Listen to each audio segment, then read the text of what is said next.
you say that? That's terrible. We're live. I don't know. She's not very sexy. Very sexy.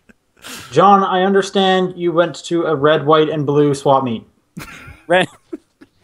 One of those colors is not there. It's pretty close, though. It's red and white. Okay. It was all right. I call it's the red and white comic and toy, I think expo or something like that, but it's really just a swap meet. Yeah, it is. Or just like a bunch of vendors. But it was nice. I picked up some games, chatted with some friends I hadn't seen in a bit, and I bought a couple prints that would be going up my wall. Like by that, like OdaFest would be a swap meet then, wouldn't it? It's just a bunch of vendors. No, there's actual panels and stuff at OdaFest though. Oh, that's right. I have never gone to one of those panels. You just go to the vendors hall and that's it. Some of them always seem really creepy. They're about like how to date an anime lover. Wait, what? Yeah, sometimes they have really weird panels at OdaFest. I'm gonna look some of these up. Uh-oh. Okay. Oh no. All right. Like geek speed dating or something. They definitely have that. I know that's at like every convention ever. So. Oh, because people need to learn how to date. Fast. Right this second. He's actually looking it all up. Okay. I know. Totally you guys, you keep talking. How was the red and white comic and toy expo? It was all right. There was a mystery machine there, the Scooby-Doo vehicle. I took a picture of it. Oh, I saw your photo of that. That thing is all over Calgary. How have you not seen it before? Yeah, I've seen it. Well, I've seen it before. Oh, okay. Mm-hmm. You just made it seem like I found this treasure, this hidden gem. Because I feel like all the other people that follow me on Twitter have not seen it before. Okay. Yeah. Well, I posted it on Twitter like 2 years ago, so... Well, shit. They already saw it. No, I see that thing outside of Phoenix Comics South all the time. Oh, yeah. What about the Ghostbusters vehicle that's usually going around? Nope, that's a hidden gem to me. You beat me there. Sweet. That's been at the Calgary Comic Expo a few times, but yeah, other than that, it's usually put in a garage, I think, for the rest of the one of my friends is on the Alberta Ghostbusters group, and he's just like, yeah, we just keep it in storage most of the time. Right, yeah. Who owns that, like, 60s Batmobile? Like, is that a local thing, Adam or West? is that... Yes. He probably does own one, to be fair.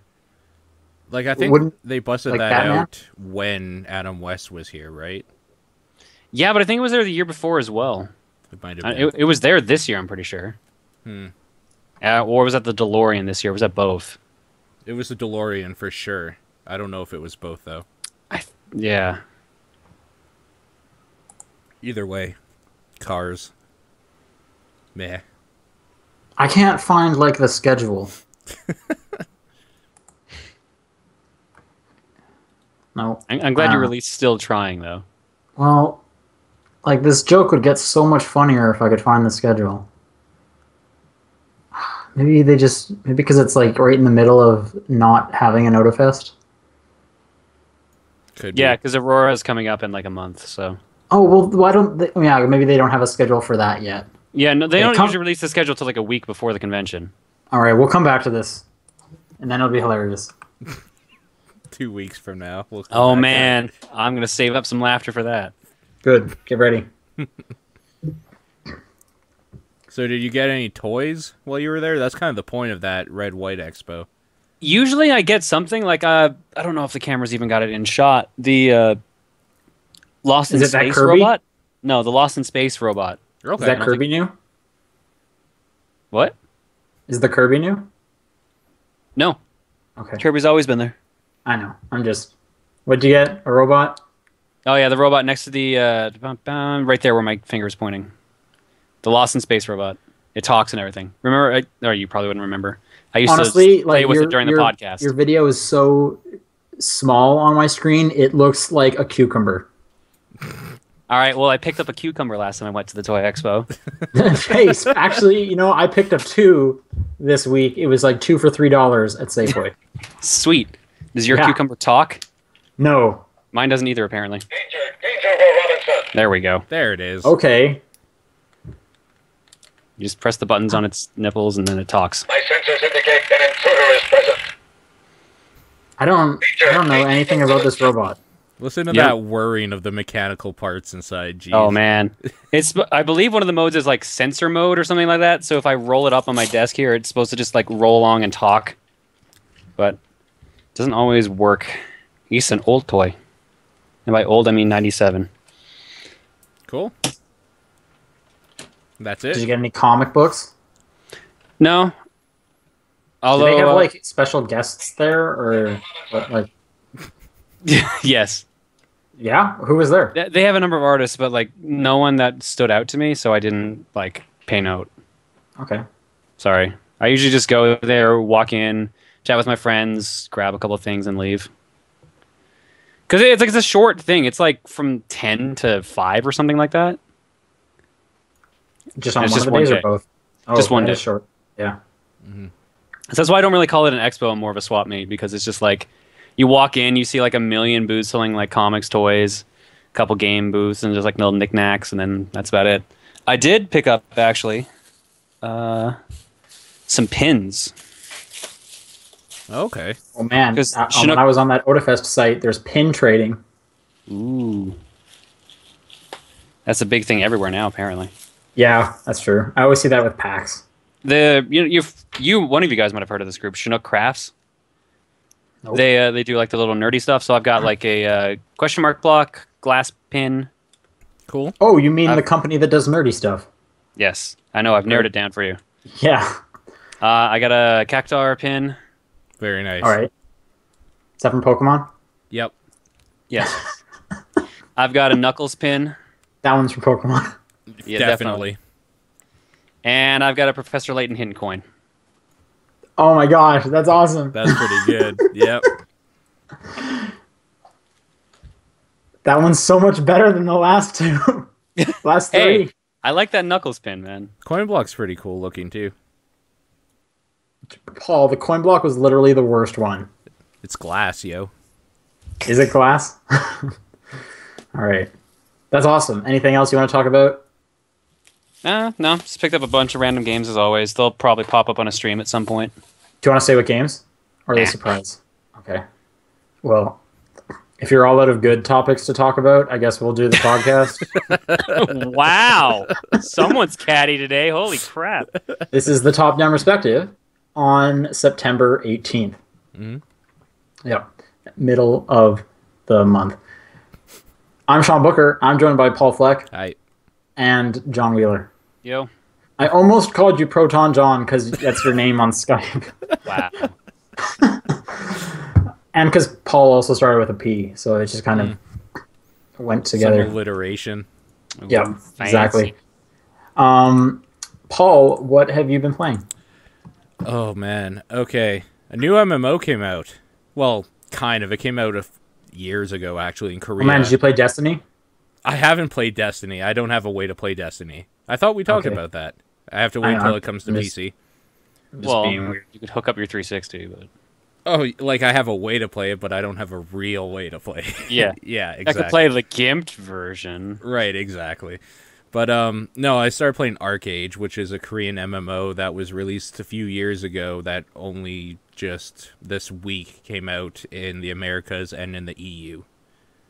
So, that is a Korean MMO for people who are in the know, maybe with like less sexy children creatures, which is really good.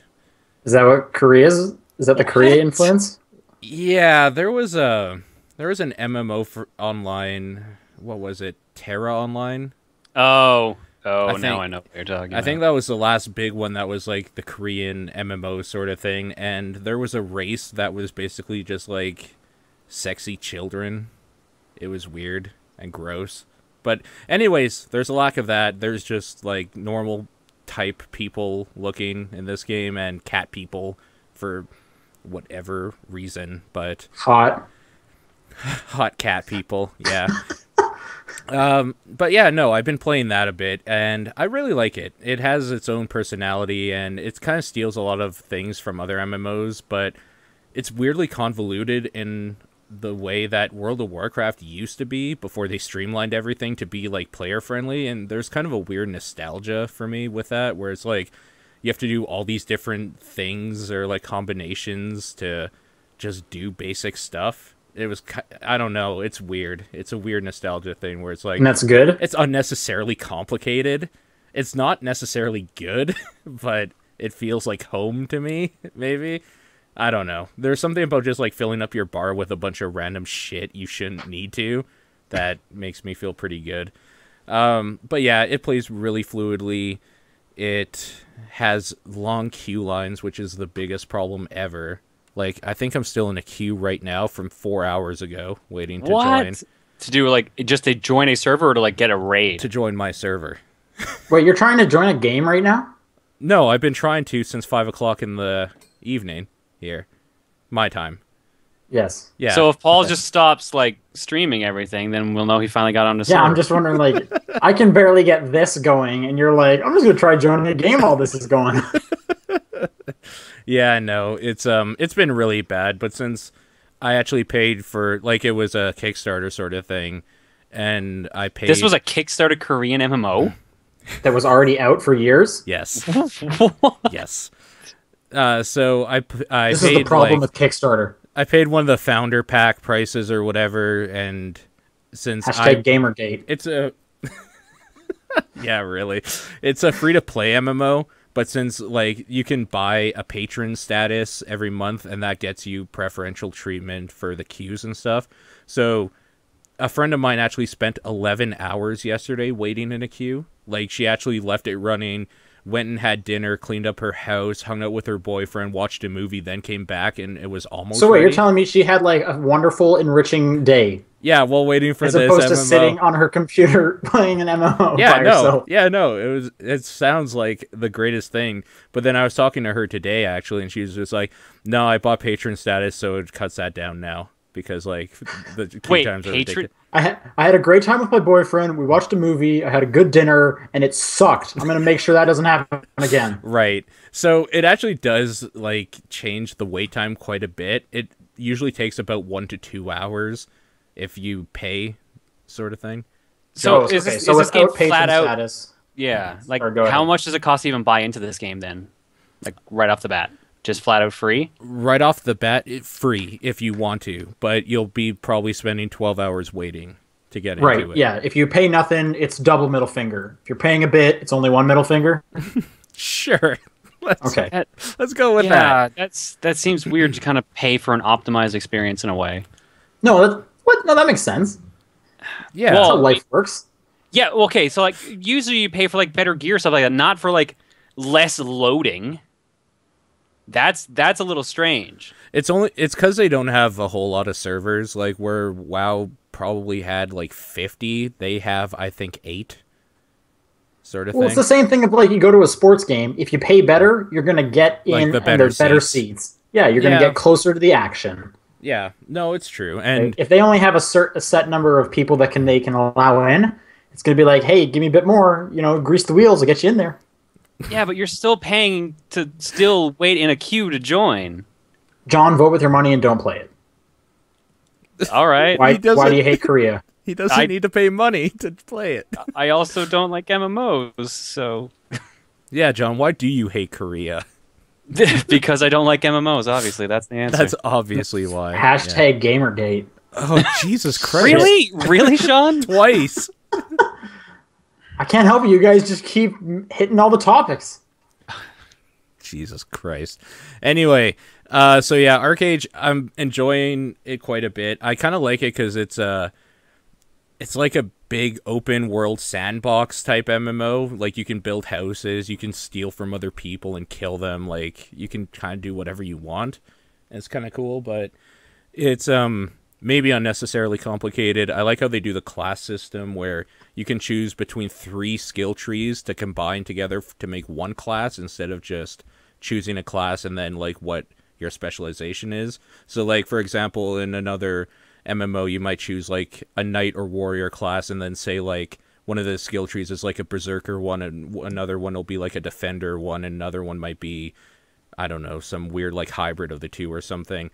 This, it's kind of like you choose what the 3 different skill trees you want, and that determines what class you are. So there's actually like 120 variations of class you can make. Okay, that's actually really cool. Yeah, so as of right now, I think I have Battle Rage as my one skill tree, Defender as another skill tree, and whatever the one for auras is. So I can't remember what my class is called. It's something weird. It's Hot Cats.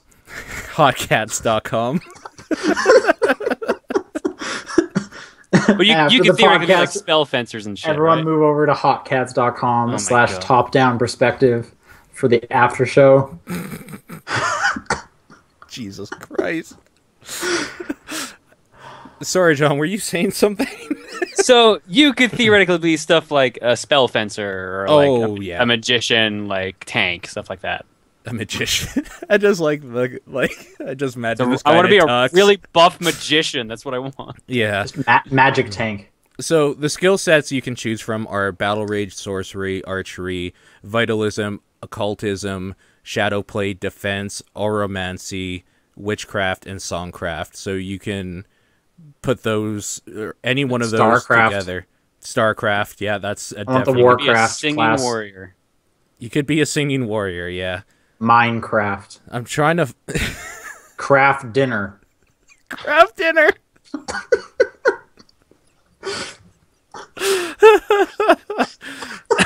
And I found out my class combination is called Abolisher, apparently. So, like, yeah, there's a whole bunch of different ones you can make by combining them. And, yeah, you can... From there, you would choose the different skills you want out of each tree, and you can... There's like a huge number of combinations, and it's 120 unique classes I'm reading here, so yeah, that number was correct. But anyways, yeah, that's an extraordinarily complicated, convoluted game, but I kind of love it so far. I don't know. I kind of love the chat is talking about mac and cheese now. That's pretty good. Hashtag craft dinner. Craftgate. Right. Craft services. Yep. Anyways, that's all I've been playing. That's it. All right. John. Yo. What have you been playing? Lethal League. I played some Lethal League.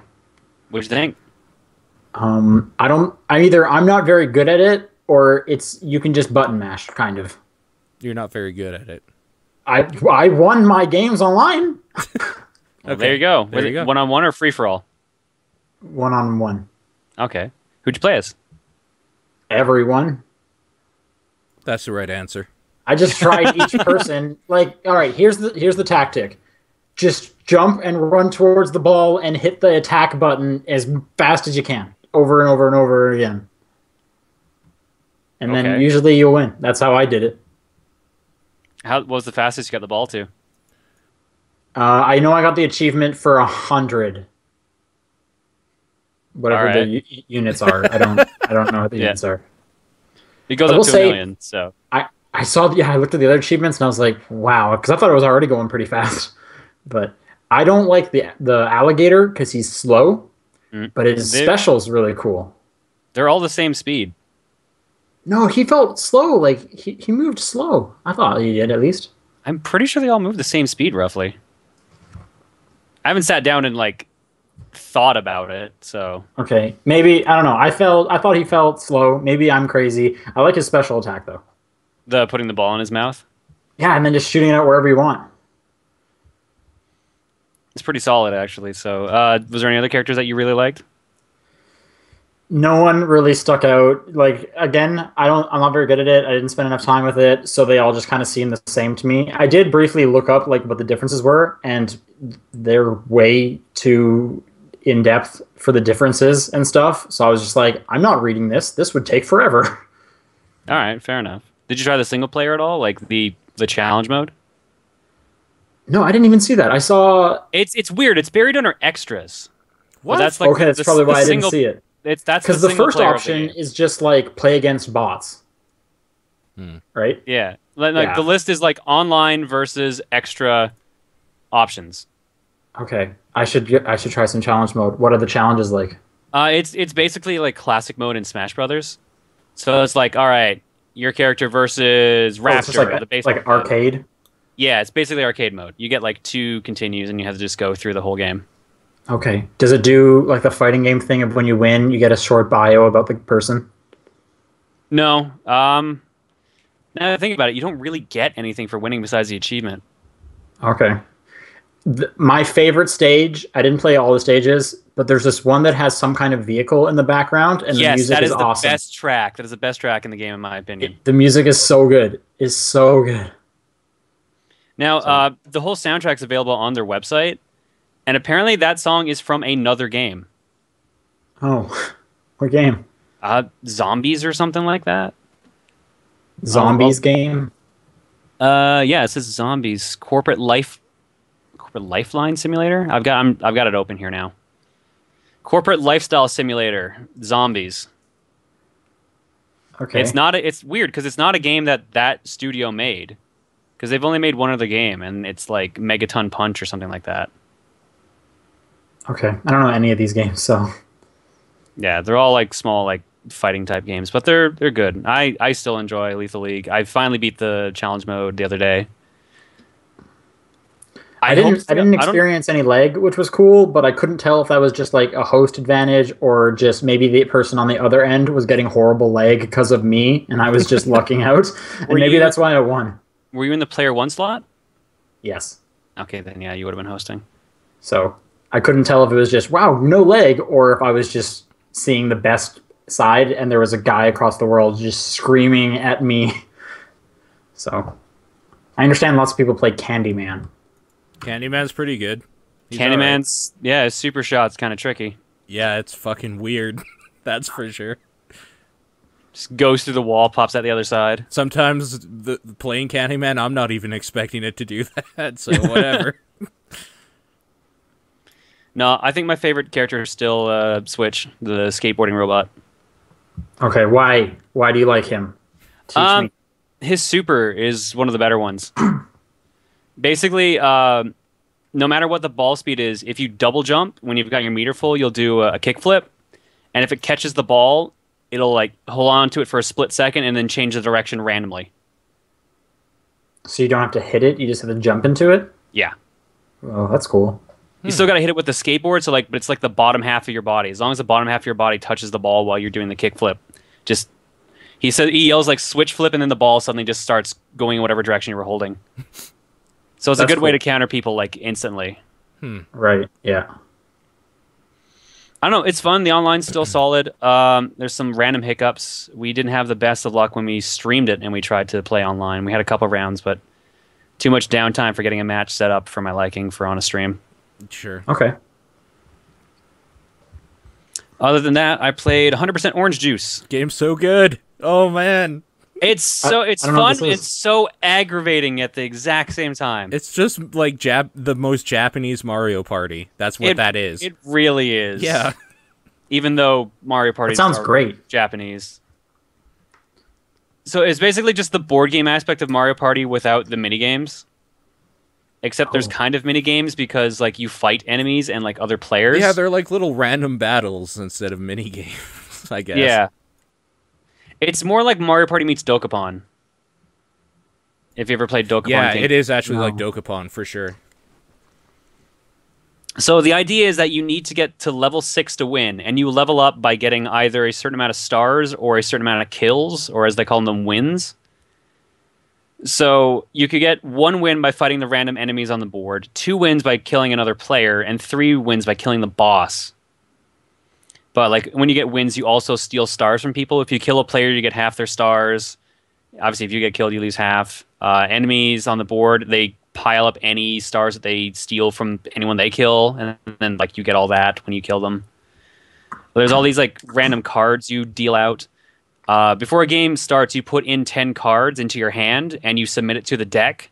The deck is made up of everyone's hands, and then they just shuffle them all out. So you can get cards that other players put in. And there's all like these trap cards you put down on the board, all like these special event things. Every character that you has like its own special hyper card that does something good. It's kind of an interesting game. There's all these random effects on the board too. Like you can have it set up so that a random trap's put down on the board like every couple of turns. Everyone takes damage every 5 turns.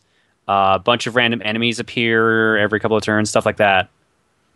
So it's an interesting game, but the only thing that sucks is to unlock more characters, you need to play the single player mode, and the AI kind of cheats in that game because it's a very luck based game. Single player Mario Party is the worst. Yeah. Thankfully, if you hold down Shift and Control, and it says this in the manual, but one of my friends, Luca, was nice enough to tell me this, it speeds up the game to like 6 times speed. Okay. So you can just jam through it super fast. Okay. But I don't know. It's fun. It's good if you have 4 human players.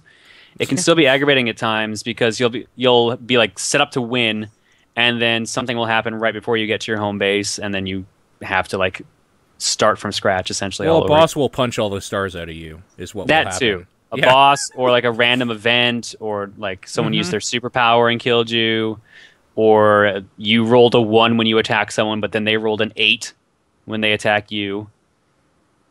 Stuff like that. This luck thing makes me think of Wii Party U, or whatever it was, Wii U Party. Yeah. Well, that's because that's made by the Mario Party guys. It's worse. Mario Party's not that great already. I kind of agree, but that's fine. You got to be in the mood for it, but I don't know. You have to play with friends too, like that. Yeah. Sure. And this is like the only Mario Party type game that actually has online. So. Yeah, how does Mario Party not have online yet? Because Nintendo. Yeah. Okay. Pretty much. Okay. Yeah. And on top of that, I played the Smash Brothers 3DS demo. So is this for, like, can anyone get this? As of tomorrow, anyone can get it. As of tomorrow? Okay, so how did you get it? Club Nintendo Platinum members from last year, random ones got sent an email today, or like not today, back on like Friday.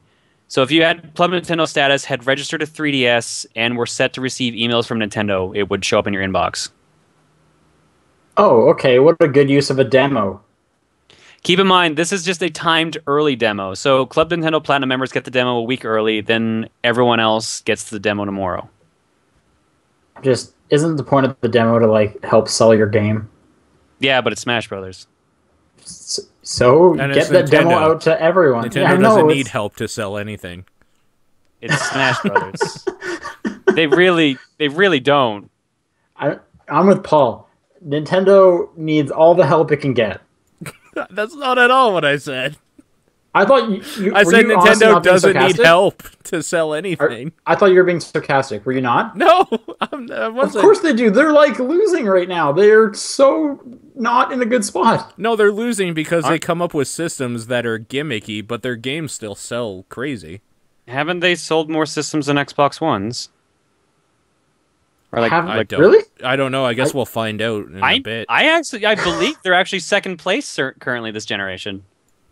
I'm pretty sure we have the numbers today, so we'll find out in a bit anyway. Yeah, okay. Well, I don't know, just every, 4 months we get a report. Oh, Nintendo's doing pretty bad. Well, I mean, they got Smash Brothers coming out. Smash Brothers sold 1 million in Japan alone when it came out. So I'm not saying Smash Bros. Aren't going to do gangbusters. I'm just saying, when it comes to a demo, everyone play your demo. You're trying to sell your game with the demo. And I'm trying to tell you, they just did an early access demo for people. The actual demo is still coming out tomorrow. Again, just if you have a demo, let everyone play it. If I was a game developer and I wanted people to hear about my game, I wouldn't. Sean, you're missing the point. No, you're missing the point. If I was a game developer and I wanted people to know about my game and I had a demo, I wouldn't just give it to a couple people and be like, oh, you're special. I'd be like, hey, everyone play my demo so you can buy my real game. Sean, it's Smash Brothers. Okay, Everyone knows. Nintendo's not doing great. No one needs to play a demo of Smash Brothers to decide if they're going to buy it. Let's be real here. I don't think Nintendo can be cocky when it comes to anything anymore. Smash Brothers. Smash Brothers is going to sell like hotcakes. I'm with you on that. I'm just saying, when it comes to demos of games, the demo is also coming out 3 weeks before the game. People still get to play it. They just wanted to do something special for Platinum members. That's it. It's a week difference, Sean. I get what you're saying, but it's a week difference. It's agree to disagree. That's like we're just not going to find common ground on this. One thing I did want to get to real quickly though, in the chat, where's this guy? Fruit Puncher, yeah. No. Homely Waffle says, Sean, if you still care, Odafest did have a How to Flirt panel one year. I told you I wasn't crazy. I knew it existed. Amazing. Okay. I was going to say, Fruit Puncher said Wii U's currently sold 7 million, PS4 10 million, Xbox One 5 million. Wow, that's that's surprising. what you were referring to. So yeah, Nintendo is currently second this generation.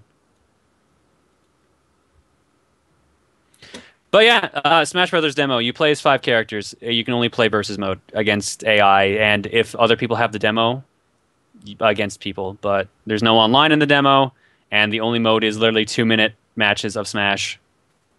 So it's Smash Brothers.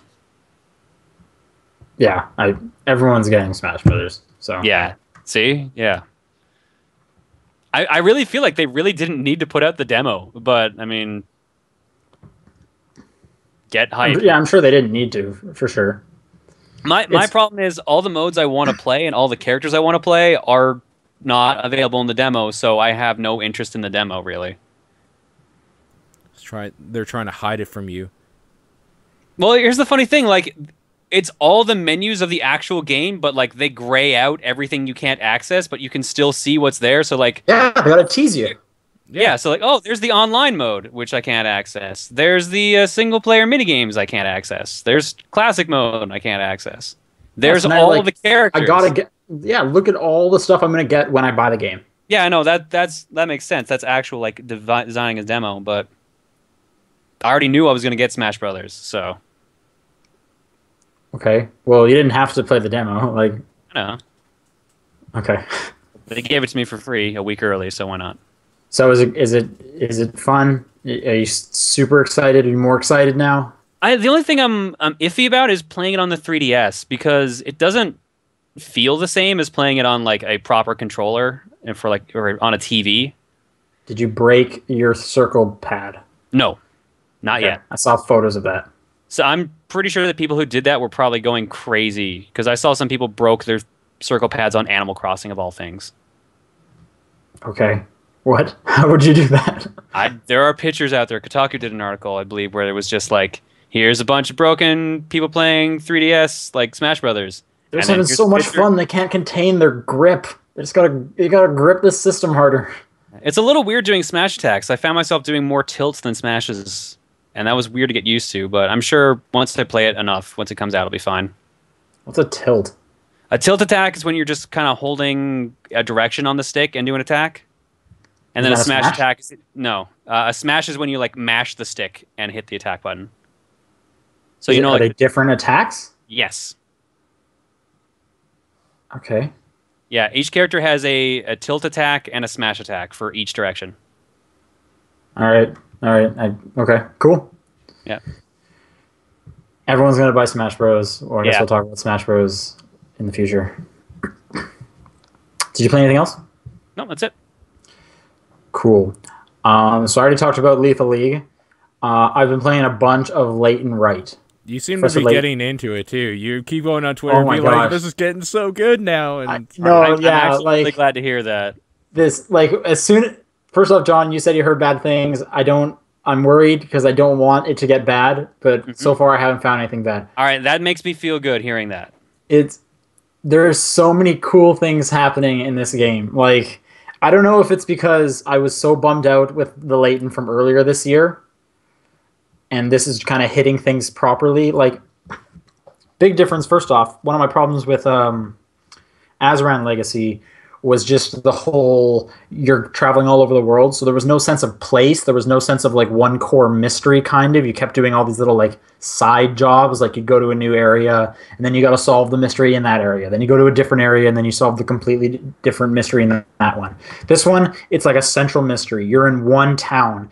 It's really similar to like the first Layton, where you're in one town the entire time and there's a mystery surrounding this entire town. So there's such a great sense of place and, you know, totality to this one mystery you're going against. So that, first off, that's great. Music's still fantastic, and then it's been a while since I played Phoenix Wright. maybe it's special for me because I didn't play the last like 5 or 6 Phoenix Wright games. I've only played the first one, and it was last year, I think it was. But having those characters back and hearing that music again is just like, oh yeah, I totally remember loving Phoenix and that girl. I forgot her name. Maya, is it? Yeah. I don't know. Anyway, and like, I totally forgot how passive-aggressive Phoenix is all the time when he's talking to just the worst witnesses ever. And you're getting upset at these witnesses, and they're talking about silly things, and Nick's doing that face where he's like, or whatever it is. The and it's just face. Awesome. Yeah, and he's just thinking to himself, how does that have anything to do with what I just asked? And you're like, this is great. This is so funny. And what's great is like, so it's about like the witch trials, and you straight up see a person get burned to death. Oh. Jeez, okay. 3 times. What? 3? Yeah. Like the same person 3 times, or no, 3 different 3 witches? different people. This is like the first 5 hours of the game. 3 different people get burned alive. Like, the game is somewhat dark. Like, it's not holding any punches back. It's just like, this is totally awesome. This is really, I am super invested in what's going on. And if I don't save this person from the witch trial, she's going to get burned to death too. I just saw another person get burned to death. So, I'm having a ton of fun. I feel like the going back and forth between the two things seems a bit like just kind of shoehorned together. Like it straight up just goes, you're playing Professor Layton. Now you're playing Phoenix Wright. Now you're playing Professor Layton. So it hasn't like melded very nicely for me. But, maybe that'll change in the future. I don't know. I'm only about 7 hours in. I've done like 2 trials. I'm in the middle of my second trial, but it's a long one. And yeah, I'm having so much fun with it. So it's really great. John, you should play it. I probably will. I've got that and Theatrhythm to play now, so right. I'll probably play a couple rounds of Theatrhythm, then go to Layton for a bit. So I'm more or less caught up on the work I wanted to get done. So now I can actually do it. Nice. Right. Yeah, but yeah, no, it's if you like Professor Layton or you like Phoenix Wright, you'll definitely like this because it has everything you're looking for. So I'm so far definitely recommending that game, and great game to play for a couple hours before bed. So that's all I can talk about that I've been playing this week. Surprise secrets. Yeah. More to talk about next week. But why don't we move on to the little bit of news? All right. Mm-hmm. The Tokyo Game Show is happening right now. Oh, snap. Sweet. The only news that I've followed that came out of that is Swery65, main man behind Deadly Premonition. His new Xbox One game D4 comes out tomorrow. Yep. Somewhere I can hear Nathan just like squealing with joy. Does he have an Xbox One? I don't know, actually. I don't think so. Yeah, so exactly. That was just kind of came out of nowhere. So that's kind of weird. Yeah. But I like Swery65, so I hope that game's good. It's episodic, I seem to recall, and it's no longer Connect specific, I think. So well, that's good. That's good to hear. I remember originally it was just for Connect, but then I read something you can play with a controller now and stuff. So cool. Anyway, that comes out tomorrow. That's another news thing. Did you guys see the picture of the Oni Chambara booth at the Tokyo Game Show? Yes. Now, okay, for those who don't know, Paul, why don't you paint us a word picture? You put your head in the tits on the thing. That's a good word picture. Yeah, they have like a huge, giant size, like basically like torso up of one of the bikini girls, and then if you want to play the demo, you have to stick your head inside of their boobs because the TV's inside of the boobs, so you're like leaning into it. Because Japan. So good.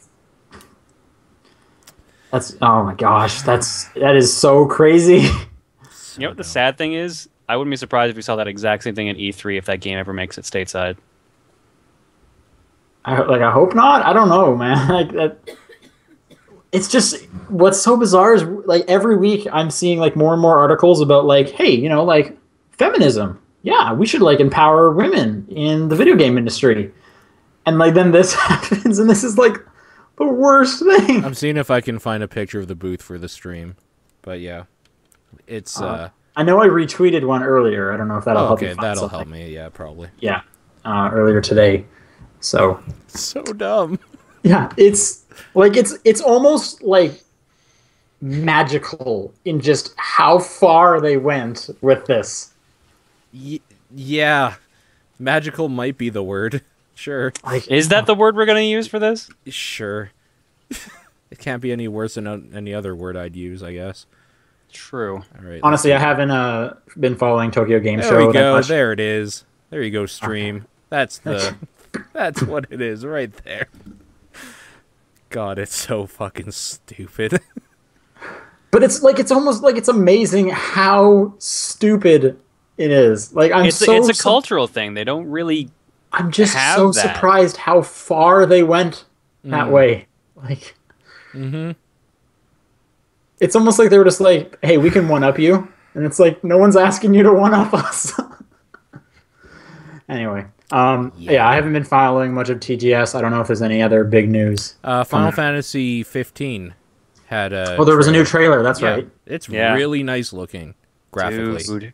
There's a new trailer for PT. Kind of interested in both, actually. The trailer they had for PT was really cool. Yeah. Do you want to describe it? What would be the best way to describe that? It was basically just scream into the microphone. Solid description. Like you're walking down like another hallway, kind of like the actual like the PT demo that came out. But then you see this ball bouncing against this door, and then as you get near it, the door opens.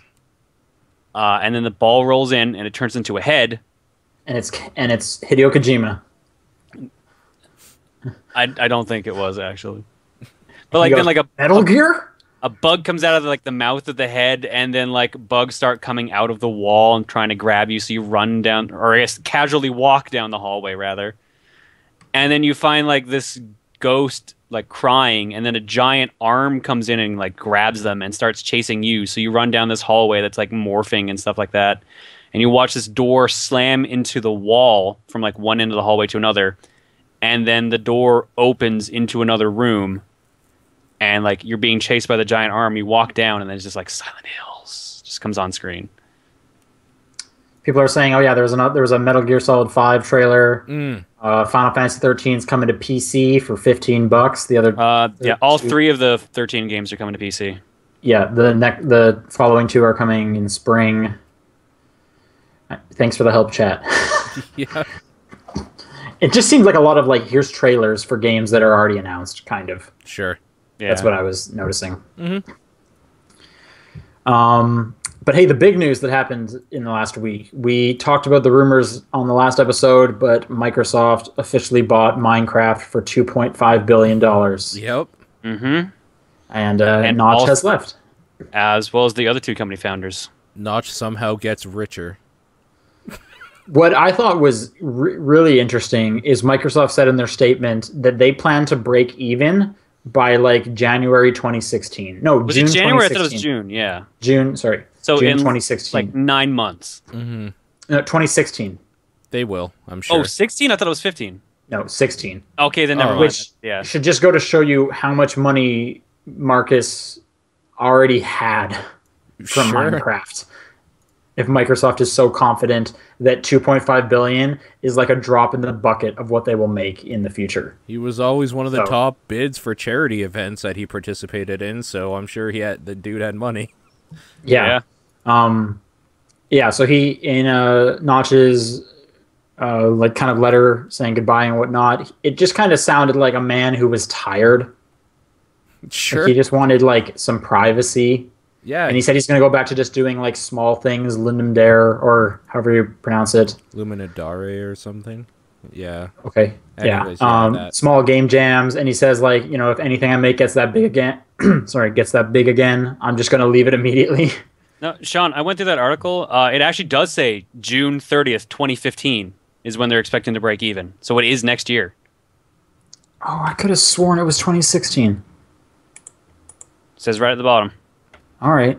I thought I was even hearing on other places 2016. But I feel like that's why it's so surprising, because it's less than a year. Yeah, they're for sure going to make it back by 2016. That's no doubt. Yeah, because that actually seems reasonable. Well, when you get up to billions of dollars, my concept of money just kind of grays together, right? That is an amount of money that doesn't exist to me. Right, it doesn't exist. That's yeah, that's just math numbers up there. Yeah. Once you get past a certain number of zeros, it's all the same number now. Yeah, pretty much. So, anyway, yeah. What do you guys like? Microsoft has said, they're going to continue, or I don't think they've said it, but it's pretty obvious they're going to continue bringing Minecraft to every other platform. They're not going to stop it, which makes sense. Of course, yeah. So, yay. Yeah, like Minecraft is a platform. It would be silly not to. Exactly. Yeah, for sure. Hopefully they don't screw it up. Who knows what's going to happen? I have no idea. But that one interesting comparison I saw someone tweet out was that's more than half the price that Star Wars was bought for, and just comparing Minecraft to all of Star Wars. Jesus Christ. Okay. If you just think about it that way, of like, yeah. So, Grand Theft Auto 5 comes to PlayStation 4 and Xbox One in November, the PC version in January. And then 2 news stories from the audience that sent in. First one, so I haven't read these. I just thought they were amusing. Hatsune Miku is going to be on David Letterman. Amazing. Okay. A Vocaloid. Why? Yeah, for those who don't know what Hatsune Miku is, she's a fake pop star, anime pop star. Yeah. So if you want to watch her, it looks like October 11th and 12th. That's Wait, ridiculous. 2 days on David Letterman? Sorry. She has a bunch of live shows. Where's the David Letterman? Of course she does. Why not? Yeah. She's going to be on national TV performing on The Late Show with David Letterman on October 8th, according to the Hatsune Miku Expo. Wait, what? Yep. I guess there's a convention. Just for Vocaloids? Holy crap. MikuExpo.com. October 9th to 19th. The entire background of MikuExpo.com is just her dancing and like fans drawing pictures of her. Oh my gosh. Amazing. Okay. It's coming to Los Angeles. Oh man, I could go to this. Do it. October 11th and 12th. I could see her live concert.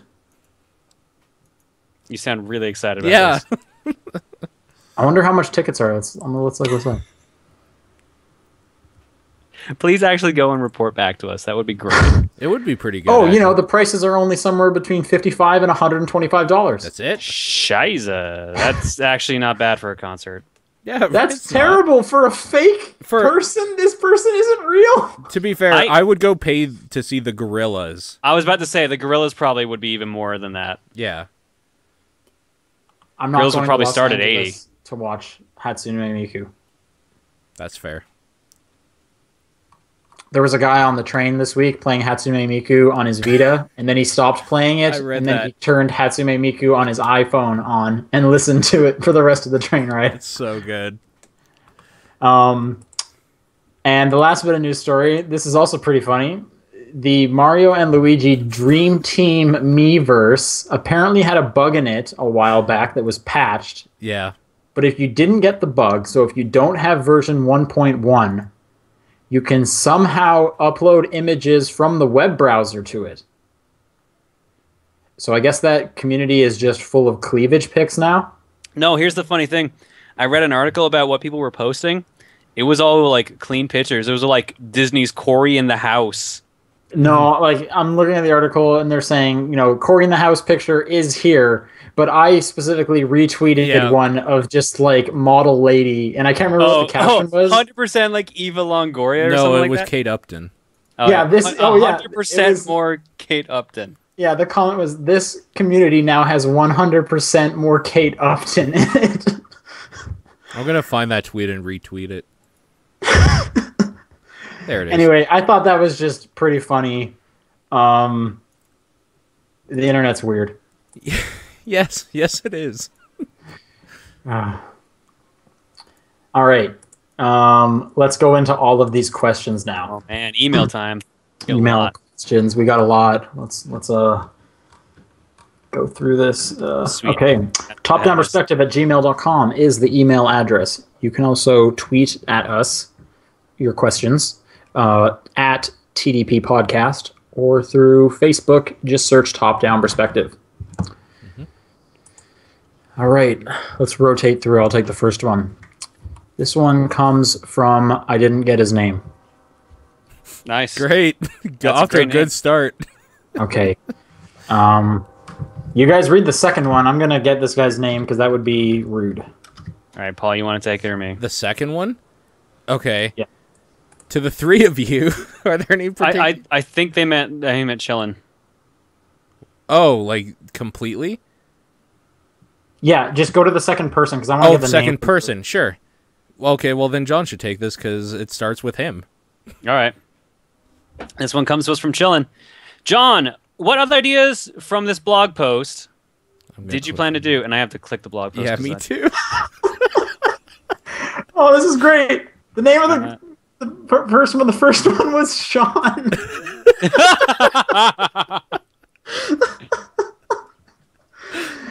Oh. Okay. What is this blog post about? Okay, so what other ideas from this blog post did you plan to do? This is the blog post from last week where we were talking the live-action Superman 64 stuff I was going to do. Yeah, the movie.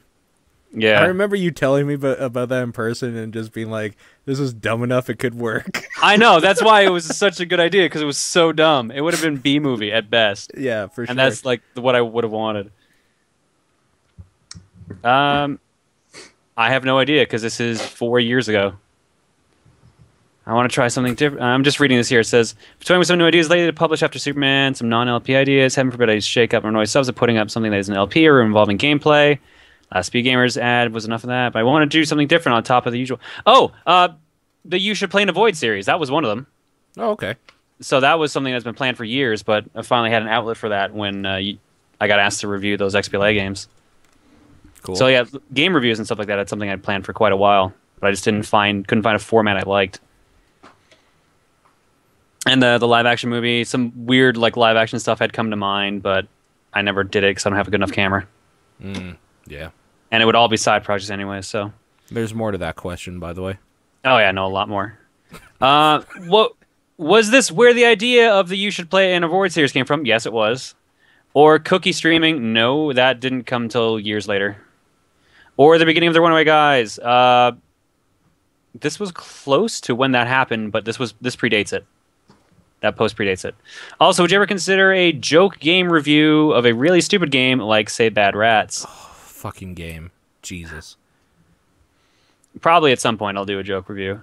Or horrible, or alternatively a surprisingly good Super Mario World ROM. No ROM hack stuff. Done with that. When I saw that word, I was just like, well, that's the trigger warning right there.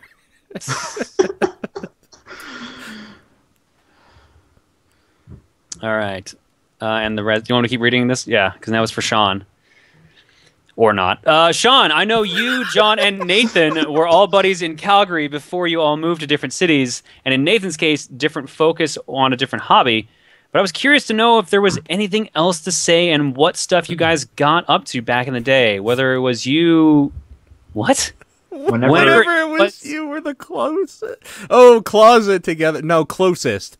Whenever it was when you were the closest together. Oh, I see. Okay, because that definitely is closet. Yeah, whenever you were in the closet together. Sean, when were we all in the closet? I don't remember this. I guess I probably don't want to remember this. It might be a good idea, apparently. Since I feel last week's question to you was heavy enough, turns out it wasn't. I didn't ask then, so where can I find your game reviews? Do you do any other journalistic articles or even videos? My game reviews are all up on comicbookbin.com. I generally tweet them out and mention them on the show. Other journalistic articles? No, I don't. That's about all the writing I do. And yeah, I don't really do any videos. It's mainly top-down perspective. So. And was there anything? Did you have anything to say about what we got up to back in the day? In the closet. Well, I think you. I don't know. I'm trying to think. Like most of what we did together, we talk about. So like we played board games a lot. You guys all worked together. So yeah, whatever you did at work, I guess. I'm trying to think if there was any funny things we consistently did at work or something. I don't know. Anything coming to mind for you? There was the time that all of us bought Pokemon. Like all, like 5 or 6 of us in the store were all playing Pokemon at the same time, like connecting Pokewalkers and stuff. Okay, yeah, we did that. That was Heart Gold, Soul Silver. Remember, Nathan and I were the only 2 people that bought the 2 copies of Deadly Premonition that came in. Yeah, I remember that. I remember you used to put music on the stereo system all the time because we had like a little iPod dock hidden in the back. And it was your dock. Yeah, which I left to the store, and then apparently like I got thrown out like when the manager switched. I remember one of the managers didn't like it, and Nathan was like, and he was gonna like get rid of it, and Nathan was like, oh, that's John's. I'll just give it back to him. Did you get? So you should have that. I don't think I do. Nathan has actually told me this story and said that he gave it back to you. So maybe he didn't. Yeah, I feel like I would remember getting that speaker dock. Oh, I've got a good story. I don't know if you were specifically part of it. I know Dan was. Dan and I, we uncovered a shrink wrap machine and proceeded to shrink wrap everything we could get our hands on. I like how you say you discovered it, but it was sitting on the desk in the back room. It's like part of the job. It was like covered in shit. Like because we never needed to use it. Exactly, yeah. Until we did need to use it. And what did we shrink wrap? Actually, that stereo thing you were talking about, we shrink wrapped that. Okay, now I'm 100% certain I didn't get my stereo back. We shrink wrapped the phone, and then we shrink wrapped the phone to the receiver, and then we waited till someone else was working with us, and then we called the phone. Amazing. What the This was after I went, right? Because I don't remember. I don't remember. I'm pretty sure I was not in the store anymore. Someone else that was working there left their jacket or their gloves or something, or their like lanyard or something. So we shrink wrapped all that for them to get when they came in the morning. Yeah, we just was like anything that could fit on the shrink wrap thing, we shrink wrapped. Shrink wrap machines are awesome. That's all I can think of. There's a story for the week. Yeah, they are awesome. You're right. I will read the first email. Yes. This is from Sean. He writes 2 questions. First one, John, you should make time to visit Texas. Get in contact with Brit and get to Texas. Texas! That's not even a question. I've been to Texas. I've been to Dallas a couple times. All right. Thank you for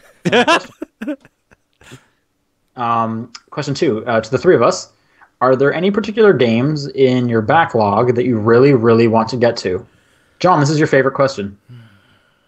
All of them. See Exhibit A, which is John's background. Entire back. Yeah, exactly. That game. I feel like you could just like throw a dart backwards and it would hit a game that you haven't started yet. You know what? Let's try this theory. But how are you going to know what it hit? Mass Effect 2. Yeah, you haven't played Mass Effect 2. There you go. The best one. That's the best one. It was also the easiest one to hit because it's like 2 or 3 games wide. Yeah, fair enough. More of the Phoenix Wright games I've mentioned. The second in what is it, VLR? Sorry, what's it called? It's the 999 series. I can't even remember the name of it right now. Oh, yeah, VLR, Virtuous Last Reward. Yeah. So the second one in that I really want to play. Those are probably the 2 that come to mind the most that I'm always getting bugged about. Cool. What about you, Paul? No, because if there was, I would just play it. Okay. Wow. Well, I mean, hey, Paul, have you played Ghost Trick? I don't have it. I don't own it. You should play Ghost Trick. Okay, give me a copy and I will. Have you played Asura's Wrath? Yes, I have. Not all the way through to completion, though, because I don't own it. You should finish that game. I should. You're right. I should borrow it again. All right, next question. Paul, your turn. Oh, wait. There was a third point to the question John was reading. Where? That's not. And I actually want to know the answer to this because I don't know what the answer is. It was 2 lines down. That's why I thought it was part of the next one. Same. Okay. How did I meet John and Sean? Okay, I'm trying to remember how I met Sean. Yeah, honestly, I have no idea. For John, I was talking to people in the video game scene or whatever in Calgary, and his name came up. I watched one of his videos and was like, "Oh, okay," and then I just messaged him. Yeah, we were going to do an interview, and then I don't think anything. Yeah. Oh, yeah. Did that actually? That got posted too. You're right. That did get posted, and then there was a follow-up 3 years later. Because we were just hanging out at that point. Right, so. Exactly. It's like, yeah, we should probably just do this. I'm like, oh, okay. Yeah. But, how the fuck did I meet Sean? I have no idea, honestly. Do you remember how you met Nathan? Because odds are if you met...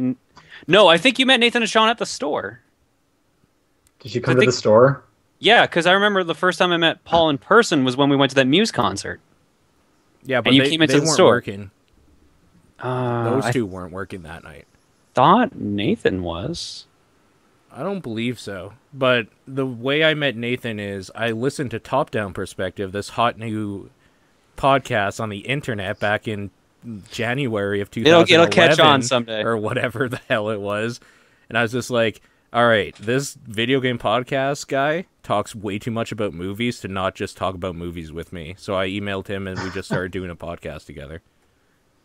And I'm pretty sure, Sean, you and I met hanging out with, these two at some point. And then, in person? I don't think so. I'm pretty sure, actually, that's how it was. I think it was the tabletop night or something. Yeah. I definitely knew you before that. Before tabletop night? Yeah. Okay. It might have just been honestly, when I think back, you just kind of were at some point. Right. You just existed. Right. You were there all along. The big thing was PAX. We had to spend 3 days together. So which PAX? The one, I don't know, 2 years ago, I guess, when we I definitely knew you before that. No, I know, definitely. But that was the first time we hung out for more than an hour. Oh, sure. Okay. In fact, it was 12 at least in the car in very close proximity. Yeah, so, I have no idea. Okay. Yeah, I don't know. All right, Paul, your turn. Next question. Oh, Mitchell asks, question mainly for John. We have heard Sean and Paul's opinions on the Amazon Twitch deal, but what are your opinions on the deal? Didn't we answer this last week? No. I thought we did, honestly, but... I'm for it. I'm just curious to see, as long as they say hands off, people were hoping Google were going to, then that's the main thing. I'm for it, says John, as he lifts up his shirt to reveal an Amazon tattoo. Oh no, dude, we totally did answer this because I think what John had said is that he preferred Amazon so Google doesn't have a monopoly sort of thing. I don't think I said that. I think you said that, but I agree with that sentiment. Okay. I don't think I said that, but I think it now. So there you go. We did it. Okay, I'm going to mix up the order and go next because I'm not going second next. Yeah, I'm not doing that. Marshmallow asks, what game worlds make a lot of sense to you? And then he wrote a really long example about how the Monster Hunter lore makes a lot of sense. Heavy Rain because it's just real life with a crazy killer. I was going to say Uncharted for the exact same reasons. Sure. But then there's a lot of occult stuff that kind of throws that off. Oh, yeah, you mean those big blue guys? Yeah. Fucking blue guys. And the Yeti in the third game? Oh, Jesus. What makes a lot of sense? I want to believe that there's a city out there with cars and bikes just driving around and going off jumps. And the only human is DJ Atomica, but you don't know where he is because he's underground or something. And he's just reporting to these cars. He's the last surviving human? Yeah. He runs the actual underground. That's the secret, is the cars are actually searching for him. That's why they're smashing everything. Atomica is actually the resistance against the robotic cars and bikes. He's trying to get them killed by sending his signal out through their radios, and the cars are like, "Damn it, this guy's like inside me." I feel like we made a really good spin-off to Terminator. There you go. Yeah.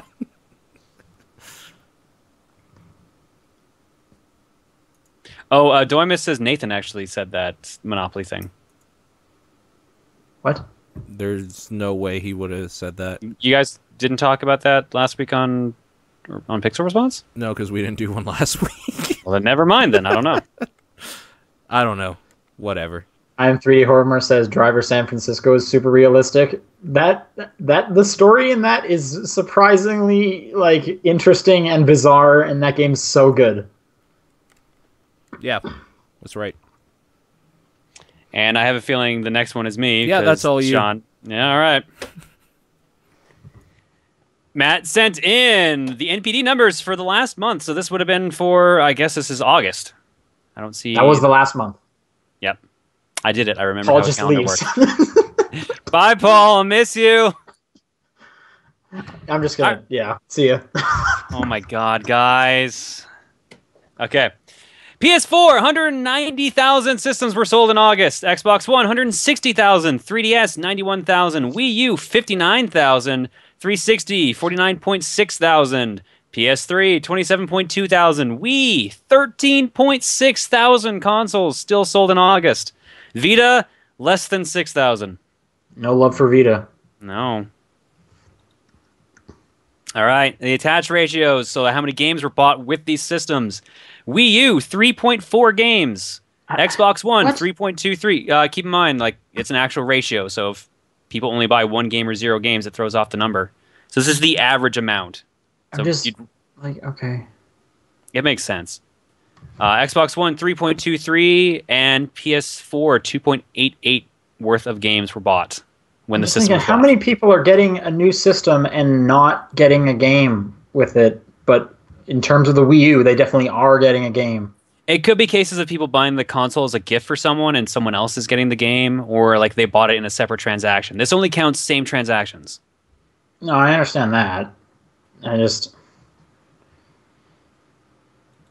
Okay. All right.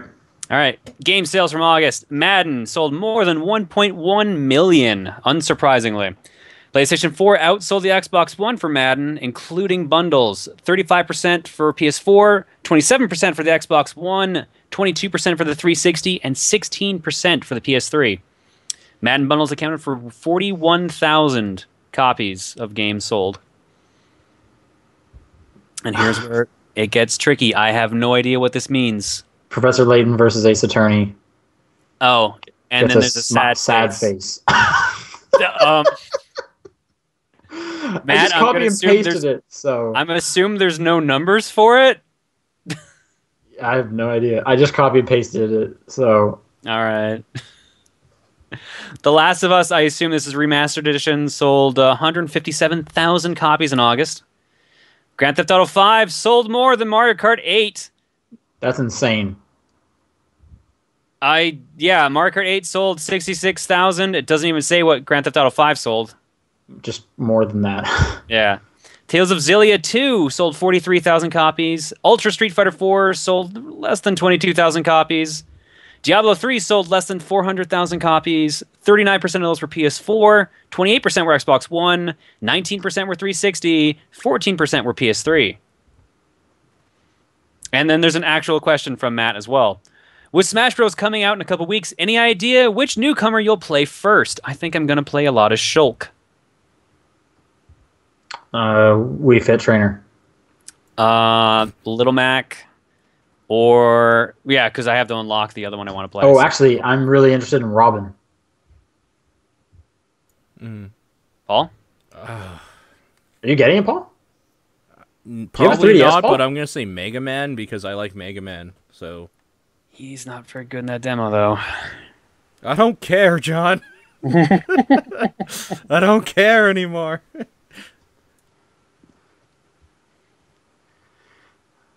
Paul, your turn. Oh, I'm sorry. So I've been listening to a lot of podcasts on specific subjects. This is from Hank. Like one that's working through X-Men comics chronologically, or ones where each podcast is just on one episode of a TV show like Sailor Moon or Columbo. Really, dude? Hey, Columbo's awesome. I don't want to hear no. Like Sailor Moon or Columbo. Yeah, just the same thing. Sure. The Venn diagram of Sailor Moon and Columbo fans. They meet at you, sir. Hank is the only one in there. In the name of the moon, just one more thing. Yeah. Just slowly. Just one more thing, I will punish you. Just slowly working through the entirety of a show. If you were going to start a regular podcast that went into detail on one specific thing, what would it be? Probably video games. Gotta be more specific than that. Nerf guns. There's totally a podcast about Nerf guns. I guarantee there is. Probably a bunch. Yeah. There should be. I'm really into the TV show Arrow right now, so I could probably be into a podcast about specific episodes. If Lost was like airing now, I would totally listen to those podcasts where they were going into specific episodes. Breaking Bad, I would have done that for sure. I just found the Nerf cast with Josh and Sean. Amazing. Yeah, that's my second favorite podcast. They've got 44 episodes. And 32,000 plays. And let me guess, it's still more popular than our podcast. I think they are. Damn it. They're also on Podbean. There's this RuneScape podcast I really like listening to. It doesn't update much anymore.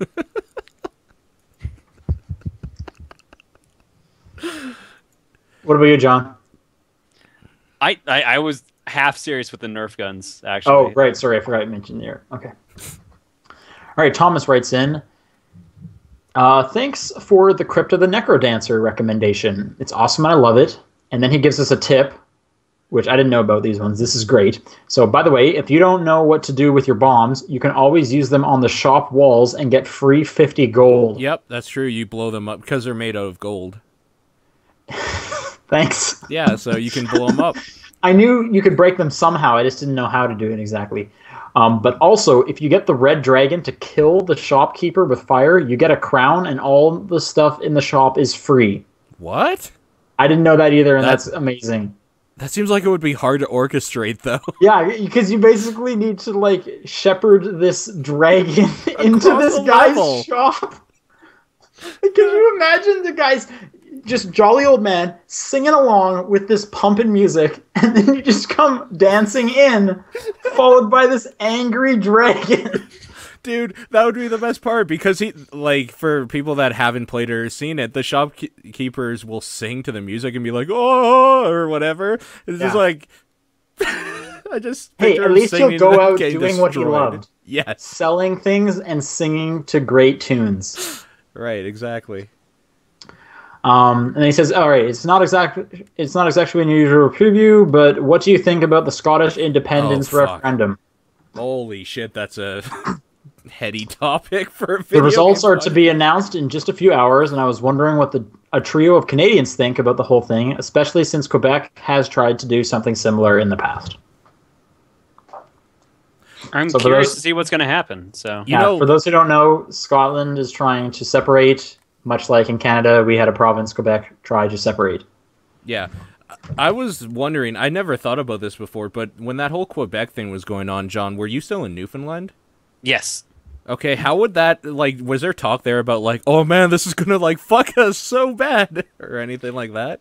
I know a lot of people were upset about it because of the whole hydroelectric power was between Quebec and U.S., or, sorry, CNN just kicked in when I was looking up Scottish referendum stuff. Oh. Between, like, Labrador and Quebec, there's, like, a whole ties with all the power there. So it would have been, like, a really weird situation to work out. But luckily, I guess, at least in our case, it didn't happen. Yeah.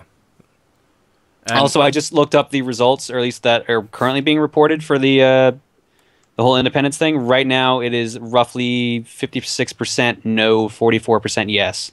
Yeah. Oh, that's closer than I thought. I knew it was a majority no beforehand. Wasn't the Quebec referendum, like, within 2%? It was close, I think. Was it? I feel like I remember that, like, it was a landslide of, like, 60 to 40 or something. But the difference from what I understand, though, is because in our government, Quebec actually has a lot of seats, like a majority holding of the seats. Whereas in the UK, Scotland actually does not. Like apparently they get the short end of the stick a lot when it comes to this. So that's a big difference between the two situations. So I looked up the referendum results for 95. That's the one that happened. It was a lot closer than I thought. Uh-oh. There was one guy. 50.58% said no. 49.42 said yes. There's a movie all about this. It's called Swing Vote. Is that actually? No, it's about America, but it's the same idea. Okay. I don't think it was very good. That was basically within like 56,000 people. For people that say your vote doesn't matter, like Jesus Christ, that was close. Yeah, like in the chat right here, Fruit Puncher. Damn, that was close. Yeah, I mean, Fruit Puncher knows what's up. He's probably honorary Canadian, if not actual Canadian. He's honorary now. And Sean, you're American now. We had to bring Fruit Puncher in to replace. We had to balance out the country. We can't have the population being off between the two. That's right. Anyway, I guess we'll find out. That would just be weird if it happens. I don't like change. Yeah, I kind of don't like it either. Did I just read that one? Whose turn is it? John's. John's? I think it's mine. That was for... 3 more. One Thomas's. All right. Next one was from the Mirror Knight.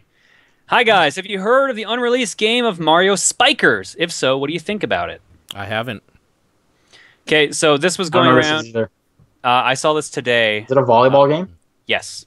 Okay. It was a game made by Next Level Games, the guys who did all the Mario Strikers games and Punch Out and Luigi's Mansion 2.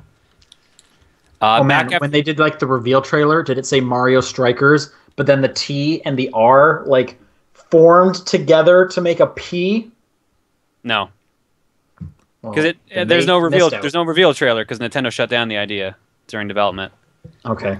But apparently, like after the Wii Strikers Charged, they were gonna create a volleyball game, kind of like how they did a crazy soccer game. But this one was also going to involve wrestling because they were going to have all these characters do crazy super moves to take out the other players on the other team. So it was volleyball mixed with wrestling. And Nintendo shut it down because it didn't match up with their image because it was a little too dark. Which makes sense because like Strikers Charge was like right on that cusp of, wow, this is surprisingly dark for a Nintendo game. Isn't volleyball in the sports one? The sports compilation one? I don't remember. That has like hockey? That has dodgeball, hockey, basketball, and I don't remember what the fourth sport is, so maybe it is volleyball. Yeah, I can't remember either. But I saw like there's a video on Unseen 64 covering it. It looked interesting. I don't know if it would have been a good proper game. I think it might have been a better idea as like its own IP, not a Nintendo game or a Mario game specifically. Yeah. But it could have been cool.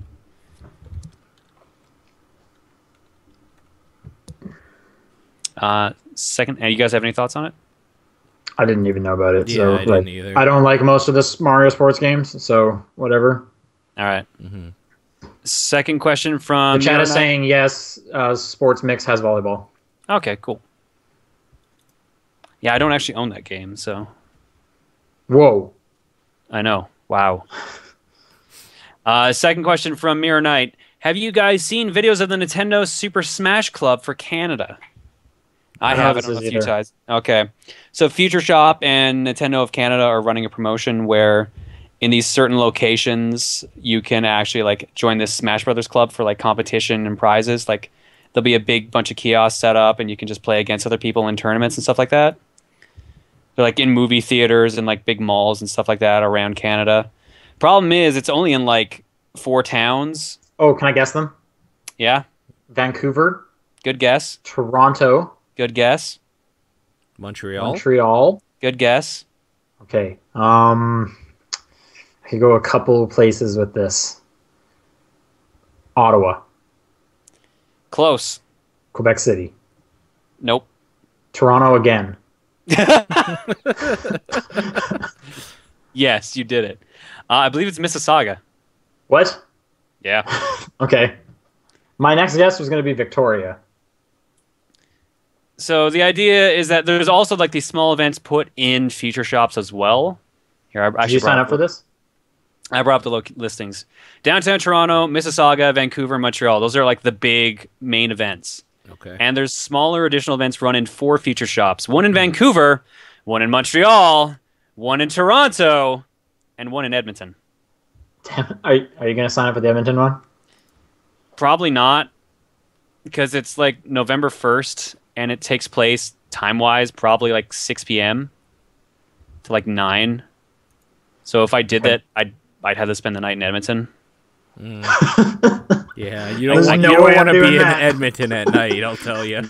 No. I don't want to be in Edmonton for as long as I have to be. Okay, so... someone said in this chat that event is already filled up in Mississauga, apparently. Oh. I don't hear of anything happening in Mississauga. Minor additional events will be taking place across the country. Click here for additional... No, it leads back to the same list of 4 places. All right. Actually, yeah, no, all 4 of those main events are already full. Oh, Jesus. Yeah. Keep in mind... It was that sweet demo. Everyone was like, gotta get in on this.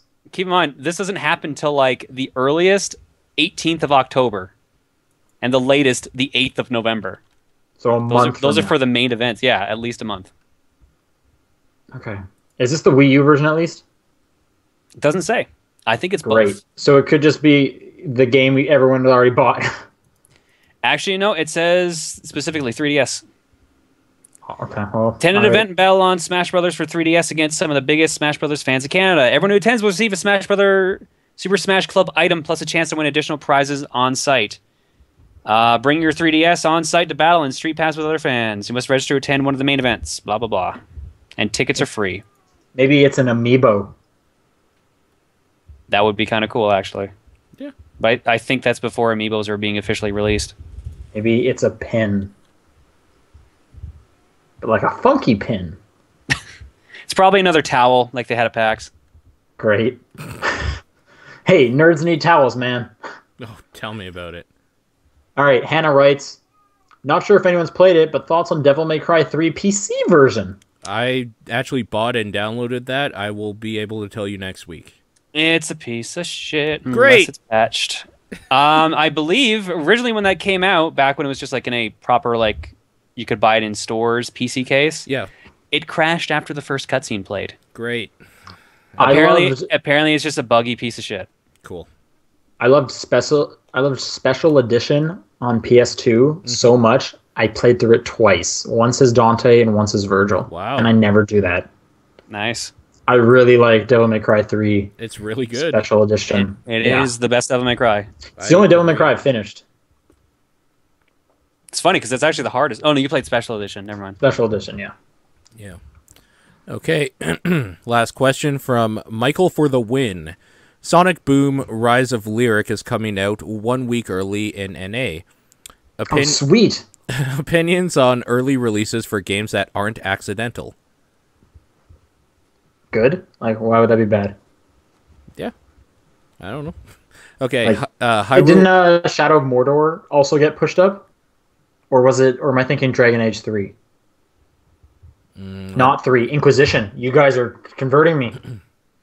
Right. The number doesn't exist on the name anymore. Yeah. Hey, give me those games sooner. Get in my belly.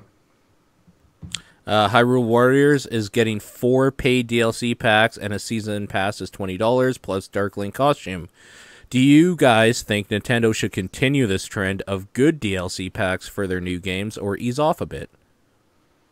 This seems like a loaded question. Why would anyone not want good DLC? I think they should ease off such quality DLC and start just ripping us off. I also feel like this is more Tecmo probably offering this DLC than Nintendo. Yeah. Because this is a Tecmo-developed game.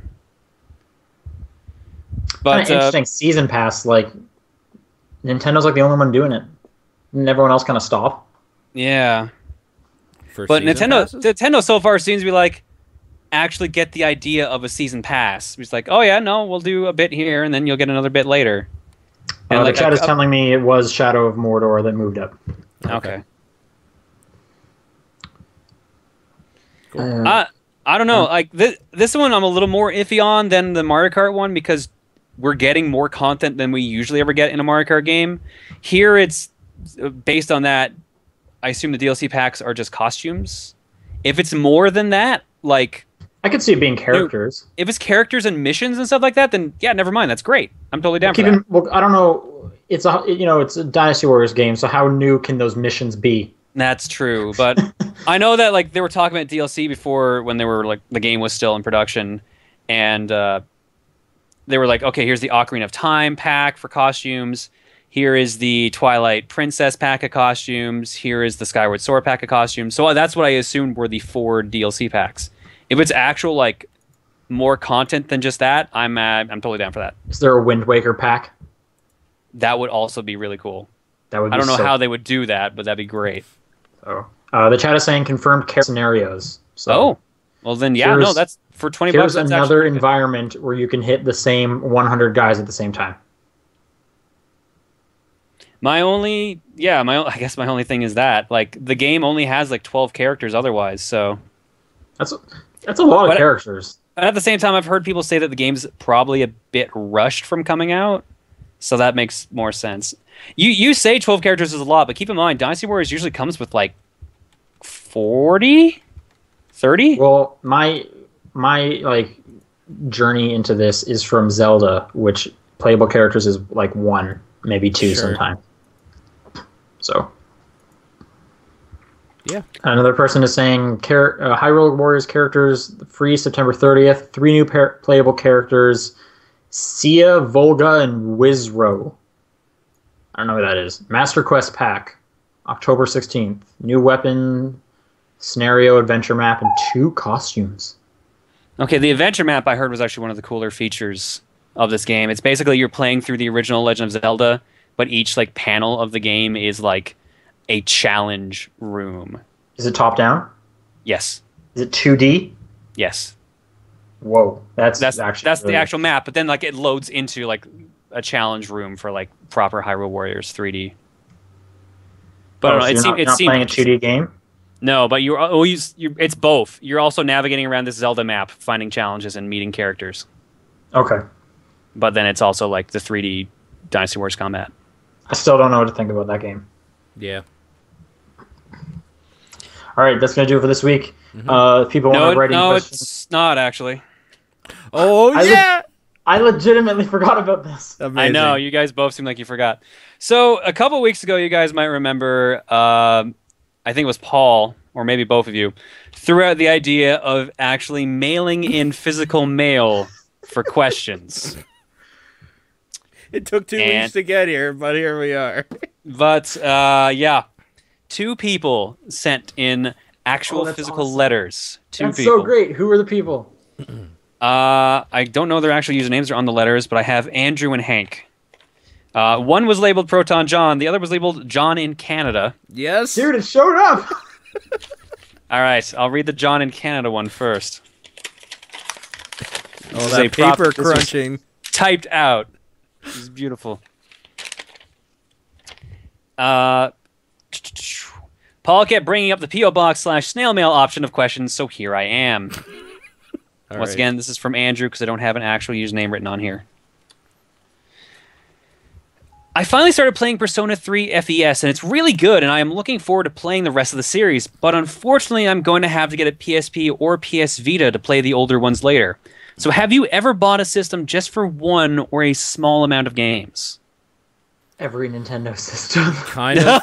I bought the GameCube for Resident Evil Remake, specifically. Okay.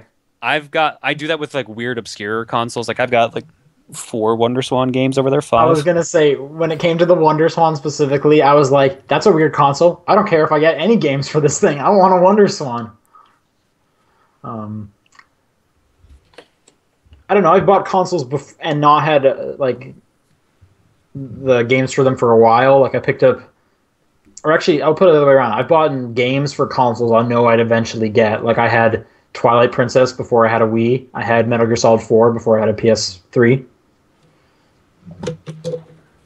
What about you, Paul?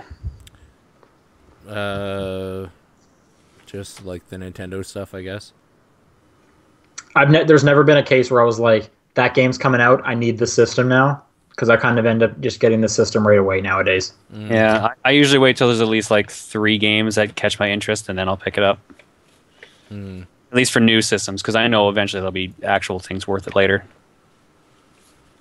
I guess, like with the Wii, it was Twilight Princess, because I just couldn't find one. But at the same time, it was more like, I know I'm going to want one of these. So, yeah. All right. There's 4 questions on this letter, actually. Second one. Paul, is that a sewing machine on the floor behind you? Yeah. Cool. Have you ever seen a game and gone, why is that on that system? For me, it was Grand Theft Auto 1 and 2 on the Game Boy Color. That's those ones that StarCraft on the N64. I was going to say that. StarCraft and Command & Conquer on the N64. Why is Halo Wars on the 360? Well, because XCOM is now, so. Those are different. Those are completely different. One's a tactic strategy game, the other one is an RTS. Why is that? That's all that's coming to mind for me. I have Grand Theft Auto on the Game Boy. Or Game Boy Color, or Game Boy Advance, sorry, rather. Sure, okay. It's all of GTA 1, top down and everything. Max Payne on the Game Boy Advance. I forgot about that. It's all of Max Payne as like a isometric shooter. Seriously? Okay. And it has all the dialogue from all the cutscenes and the cutscenes. Jesus. That's great. It was actually really fun. That's the only version of Max Payne I've beaten, which is kind of stupid. But it was really good.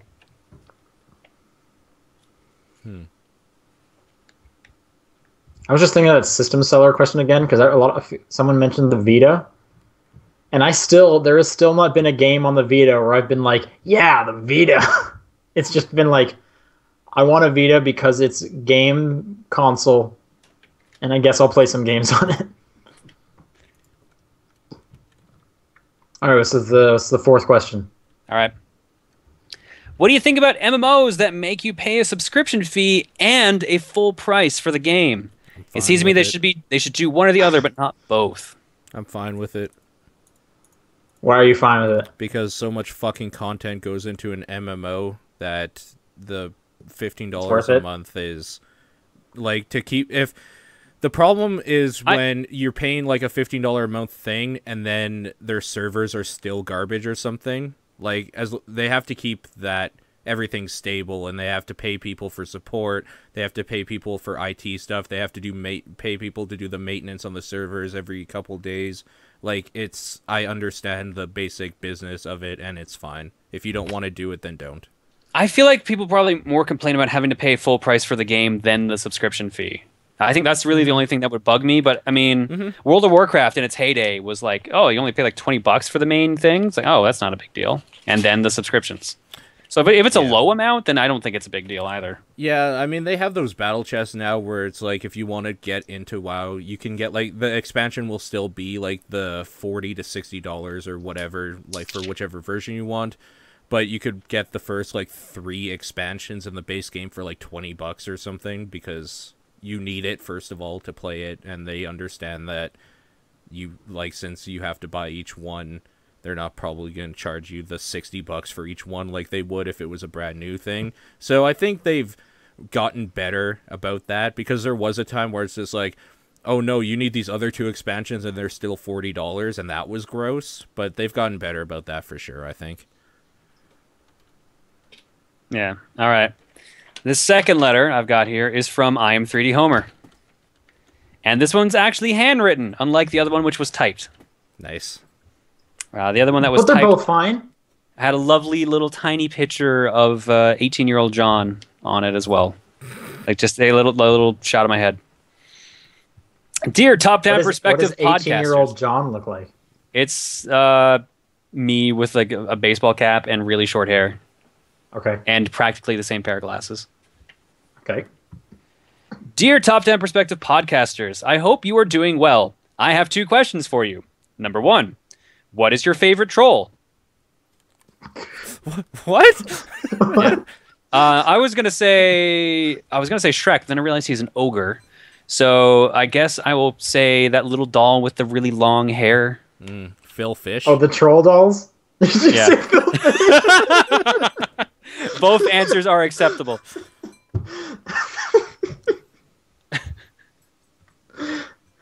I think those dolls are just called trolls. They are, yeah. Yeah. I can't top Phil Fish. You win the joke. You got the joke. The second question is, what is your favorite troll that you have pulled off? When I made John sign his copy of... Yeah, I knew that. Yeah. Yep. Yeah, I wasn't as big a fan of that one as everyone else was. Yeah, it was good. There's a 13-minute video of nothingness accompanying that. Fuck you guys. Okay. What about you guys? How about that time I shrink wrapped a whole bunch of stuff at the store? Oh, I remember. Okay, I got another story about the store. This was me and John. Okay, I was on break in the back, and John was up front, and I phoned the store, and he picked it up, and I hung up, and I did this like 6 times in a row. I forgot about that. And the best thing is there was a security camera in the store, so I was watching him do all this. That was pretty good too. Do you guys have any? I don't usually try to troll people, so I could say my panel, because that's really just me being a dick to people for like an hour. That's what you should call the next one. Troll panel? Troll panel. Or John being a dick for an hour. Yeah, that one. Rolls right off the tongue. Yeah. Or just John's dick for an hour. I feel like that one would not get approved. But it might get more people at the show coming to the panel.